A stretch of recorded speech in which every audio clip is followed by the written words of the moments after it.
The emergency call came in at 11:47 p.m. on a frigid February night in 2023.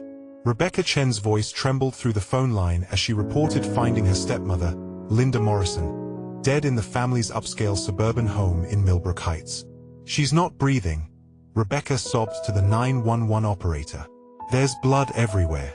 I think she fell down the stairs."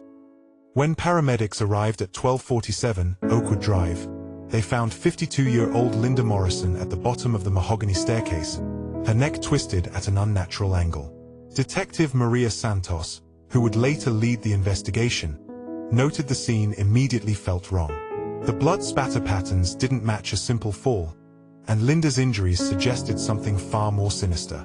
Standing in the foyer, still in her scrubs from her shift at Millbrook General Hospital, was 28-year-old Rebecca Chen, Dr. Richard Morrison's daughter from his first marriage. Her tear-streaked face and shaking hands painted a picture of a grieving stepdaughter who had discovered a terrible accident. But as investigators would soon learn, the truth behind Linda Morrison's death was far more complex than a tragic fall down the stairs. Rebecca Chen was 13 when her father brought Linda Hartwell home for the first time.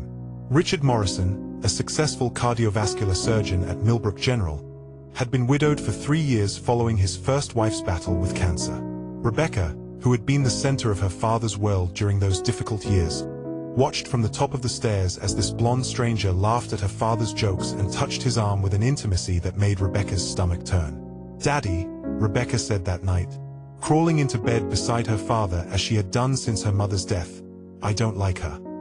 Richard smoothed his daughter's dark hair, so similar to her late mother's. "Give Linda a chance, sweetheart. She makes me happy. Don't you want Daddy to be happy?" Rebecca nodded, but something cold and hard had already begun forming in her chest. For 3 years, it had been just the two of them against the world. Her father had called her his little partner, his best girl. They had their routines, their inside jokes, their special bond that nobody else could understand. Linda Hartwell, with her easy smile and nursing degree, threatened to destroy all of that. The wedding took place 6 months later in the Morrison family's backyard. Rebecca, forced into an emerald green bridesmaid dress, stood beside her new stepmother with a smile that never reached her eyes. In the wedding photos, Rebecca's hand rests on Linda's shoulder, but those who knew what to look for could see the tension in her young fingers, the way they pressed just a little too hard into Linda's collarbone. Dr. Emily Rodriguez, the family therapist who would later testify at Rebecca's trial, explained the psychological dynamics at play. Rebecca had formed what we call an emotional spousal relationship with her father during her mother's illness and after her death. When Linda entered the picture, Rebecca didn't just see her as a stepmother. She saw her as a romantic rival. As Rebecca entered high school, her behavior toward Linda became increasingly manipulative and cruel. She would accidentally spill things on Linda's belongings, conveniently forget to pass along important messages, and stage dramatic emotional breakdowns whenever Richard showed Linda affection. Linda, to her credit, tried everything to build a relationship with her stepdaughter. She attended Rebecca's soccer games, helped with homework, and even arranged special girls' days out shopping and getting manicures. But Rebecca rebuffed every attempt at connection. "She's trying to replace Mom," Rebecca would tell her father whenever Linda wasn't around. "She doesn't understand our family. She doesn't understand us." Richard, caught between his love for his daughter and his new wife, often found himself making excuses for Rebecca's behavior. "She's still processing her mother's death," he would tell Linda after particularly difficult confrontations. "She just needs more time." But Linda began documenting incidents in a private journal, entries that would later become crucial evidence in the case against Rebecca. March 15, 2010. Found my jewelry box empty again. Rebecca claims she was borrowing my grandmother's ring for a school presentation. The lies are getting more elaborate. September 3, 2010. Rebecca told the neighbors I hit her. When Richard confronted me, I had to show him the bruises on my arms from where she grabbed me during our argument about curfew. December 24, 2011. Christmas morning ruined again. Rebecca threw such a tantrum about me taking her mother's place that Richard spent the entire day consoling her instead of celebrating with both of us. The journal revealed a pattern of escalating psychological warfare, with Rebecca using her father's guilt over his first wife's death as a weapon against Linda. Dr. Rodriguez later explained, Rebecca had learned that playing the grieving daughter card was incredibly effective.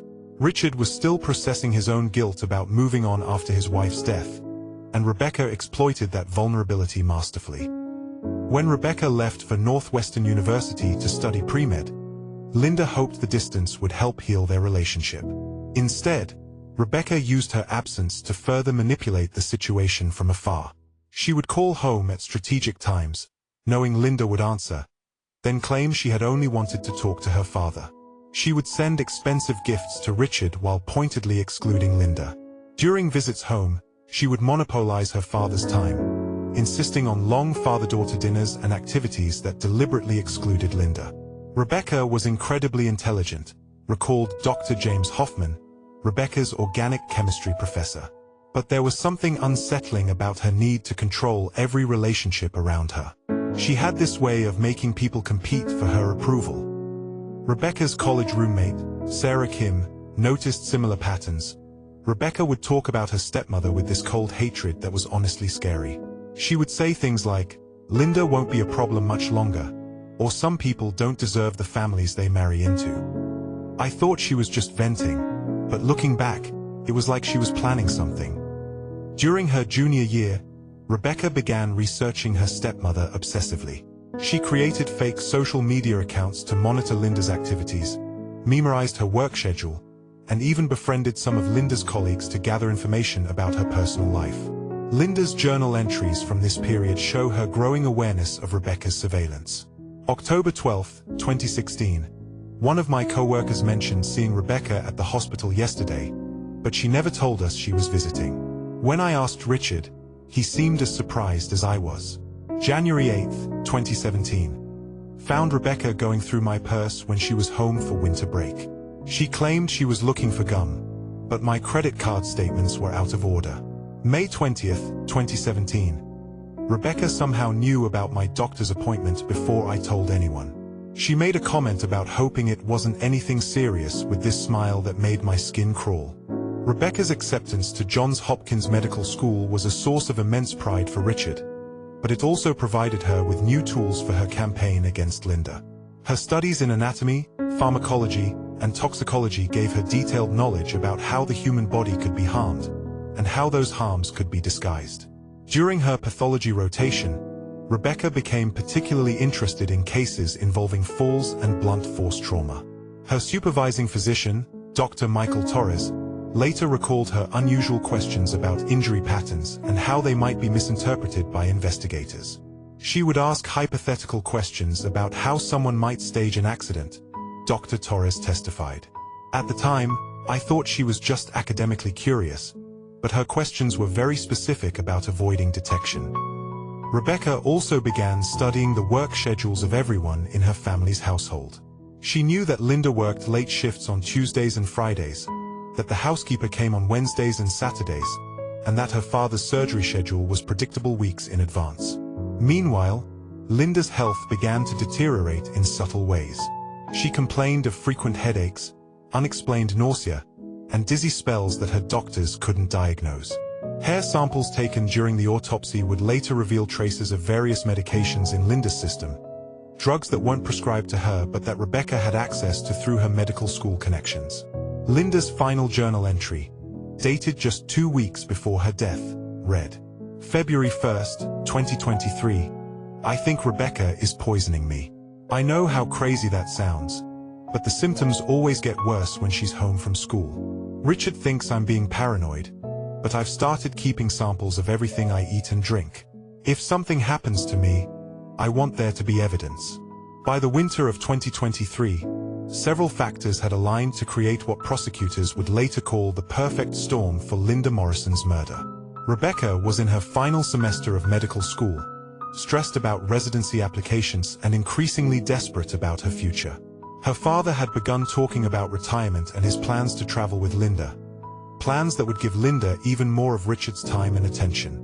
More critically, Linda had finally reached her breaking point with Rebecca's behavior. She had given Richard an ultimatum: get Rebecca into therapy for her obsessive behavior, or Linda would file for divorce. Linda had documented everything, explained Detective Santos.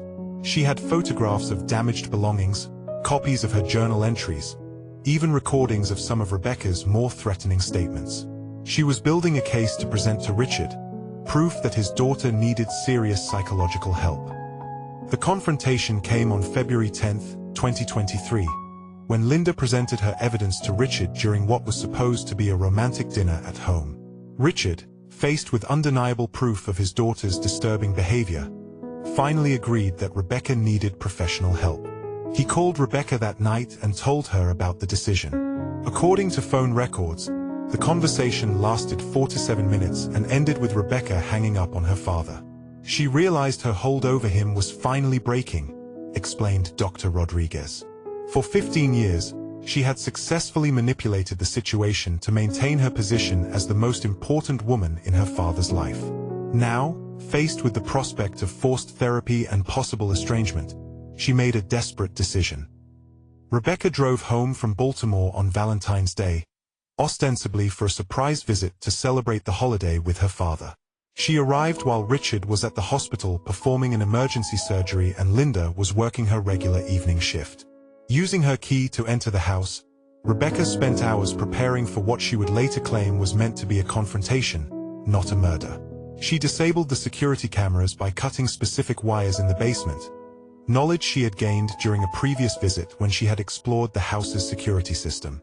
She also prepared her alibi carefully. Rebecca made several phone calls to classmates, posted on social media about studying for upcoming exams, and even ordered food delivery to her apartment in Baltimore, all while she was actually in Millbrook Heights.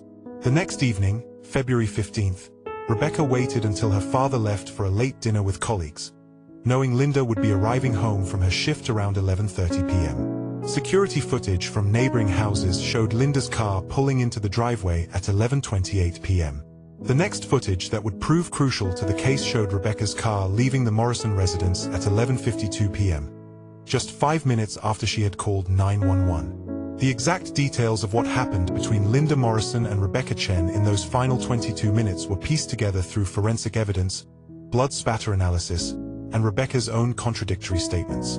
Linda entered through the garage, as was her habit after late shifts. She likely noticed immediately that something was wrong. Lights were on in rooms that should have been dark, and Rebecca's coat was hanging in the foyer.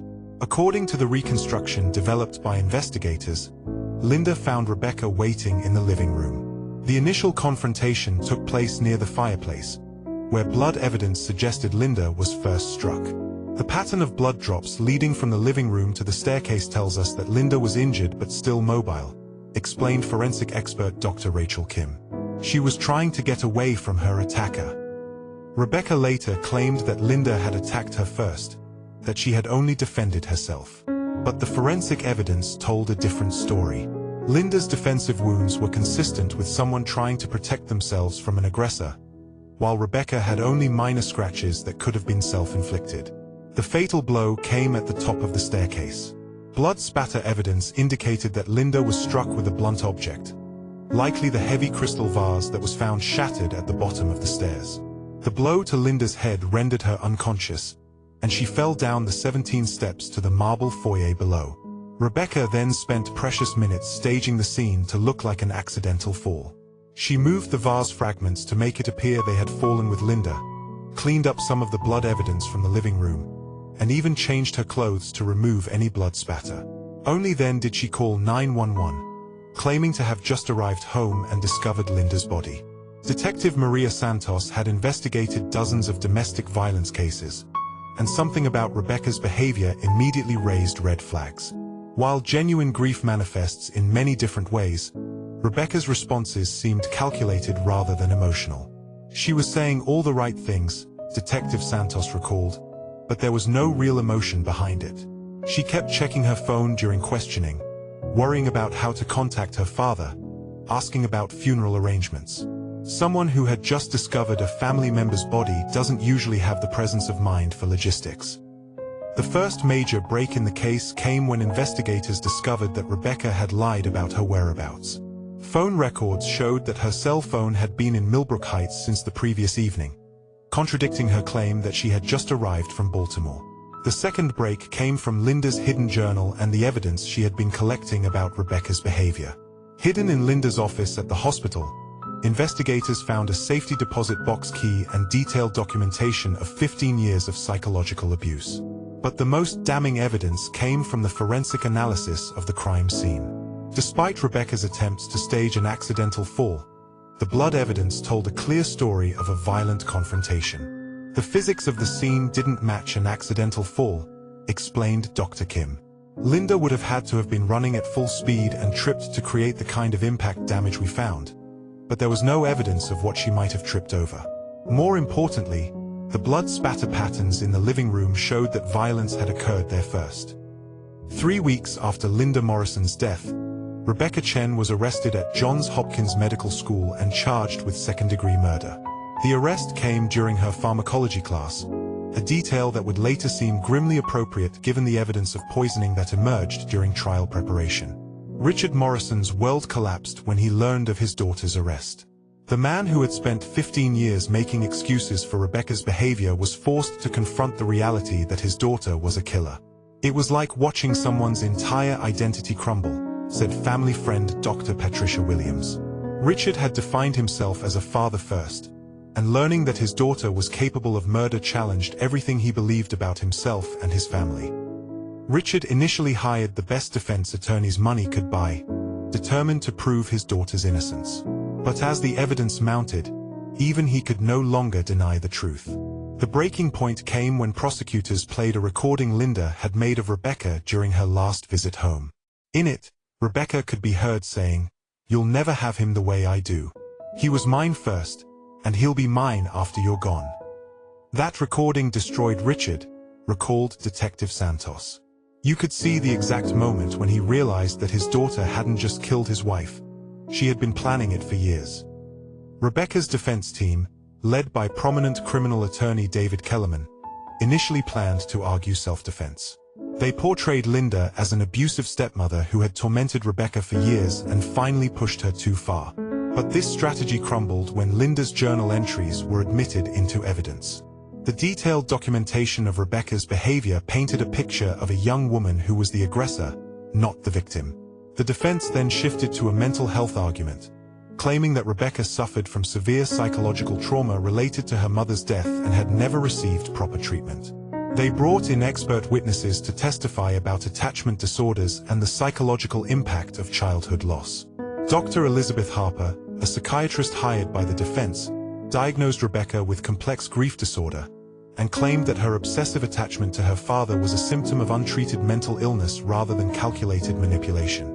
Rebecca's entire identity was built around being her father's primary emotional support, Dr. Harper testified. When Linda threatened that relationship, Rebecca experienced what she perceived as a life-threatening situation and responded with the fight-or-flight instinct.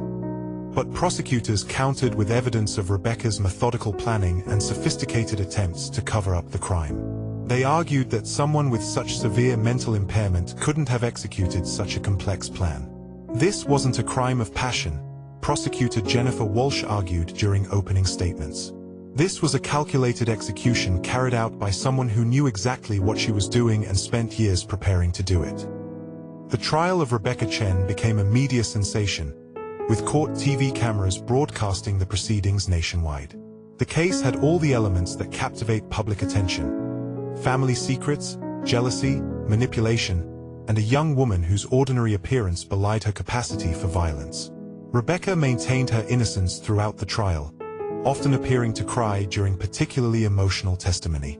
But court observers noted that she never actually produced tears, and her displays of emotion seemed to coincide with moments when the jury was looking in her direction. The prosecution's case was methodical and devastating. They presented phone records proving Rebecca had lied about her whereabouts. Forensic evidence showing the crime scene had been staged. Linda's journal entries documenting years of abuse. Evidence of poisoning attempts leading up to the murder. Testimony from friends and colleagues about Rebecca's obsessive behavior. The defense struggled to counter this mountain of evidence. Their mental health experts were undermined by prosecution witnesses who testified about Rebecca's calculating behavior and sophisticated understanding of how to manipulate situations to her advantage. The most dramatic moment of the trial came when Richard Morrison took the stand as a prosecution witness against his own daughter. Breaking down in tears, he testified about the years of manipulation he had failed to recognize and his guilt over enabling Rebecca's behavior.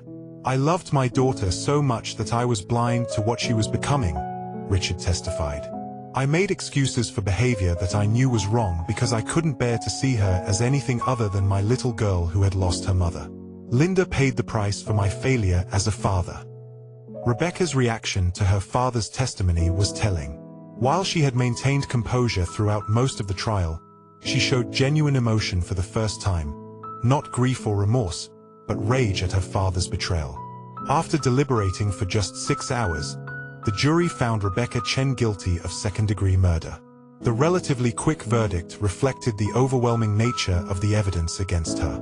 During the penalty phase, Rebecca finally addressed the court directly. Her statement, which her attorneys had advised against, revealed the depth of her delusion and lack of remorse. "My father and I had a special bond that Linda never understood," Rebecca said, her voice steady and cold. "She came into our family and tried to destroy something beautiful. Everything I did was to protect my family. If that makes me guilty, then I accept that judgment." The statement confirmed what prosecutors had argued throughout the trial, that Rebecca saw herself as the victim and Linda as the intruder who deserved what happened to her. Judge Margaret Thompson sentenced Rebecca to 25 years to life in prison, with the possibility of parole after serving the minimum term. In explaining her sentence, Judge Thompson noted the particularly heinous nature of the crime. This was not a moment of passion or temporary insanity. This was the culmination of years of psychological torture inflicted on the victim, followed by a premeditated murder carried out with stunning coldness and calculation.